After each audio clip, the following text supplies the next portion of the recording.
If I asked you what you knew Oman for, you'd respond with nothing, because there's nobody watching this video. But if I went up to a person on the streets and asked them what they know Oman for, they would be confused, because I live in the USA. But if I could find someone that knows what both Oman and Zanzibar are, it is very unlikely that they will know that at one point in time, those two places were both ruled by the Empire of Oman. This is a map of the Omani Empire in 1856, when it was at its height.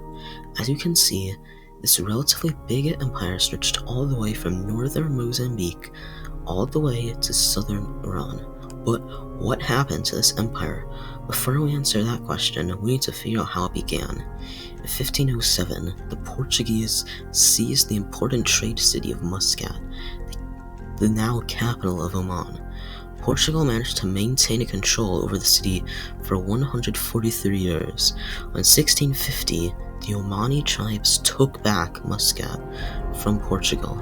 Ever since Portugal was driven out of Oman, the country had been expanding. In 1660, Oman attempted to besiege the city of Mombasa in modern-day Kenya, but failed. But that wasn't their only attempt at taking the city. In 1696, they tried again, and this time, the Ajuran Empire, a powerful Somali kingdom, assisted them. It took 3 years, but after a series of victories, Oman finally took the city.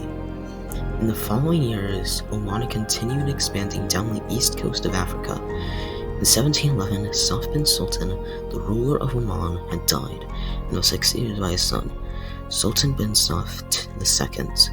However, only 7 years later, in 1718, he would die too, leaving the throne to his 12-year-old son, Saif bin Sultan II. However, some people preferred his older brother, Mu'ana bin Sultan, as the leader of Oman.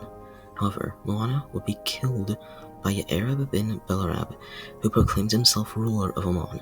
A civil war then broke out, ending in the victory of Saif bin Sultan II, who conquered much of southern Persia. In 1743, Saif bin Sultan II died, and with him the Yoruba dynasty, who had been ruling Oman for 118 years. The Al-Busaid dynasty took power in 1744 and would rule the country until 1856. By 1783, the Omani Empire had conquered a small part of southwestern Pakistan. Oman had also attempted to gain land in India, but all attempts at taking Portuguese cities had failed. By 1784, Oman had taken over the islands of Zanzibar. And in 1792, Sultan bin Ahmed took control of Oman, and Sultan bin Ahmed greatly improved the navy and made Oman an ally of Great Britain. In 1804, Sultan bin Ahmed died. He was on an expedition to the city of Basra in modern-day Iraq. He was later succeeded by Said bin Sultan, one of his 2 sons. Later, in 1833, Oman and the US signed a trade treaty, and relations between the 2 countries improved.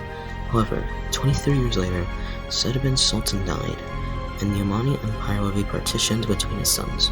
One of his sons, Majid bin Said, would become the ruler of Zanzibar. His other son, Thiani bin Said, would become the ruler of Muscat and Oman, which would later become the Oman we know today. But what happened to Zanzibar?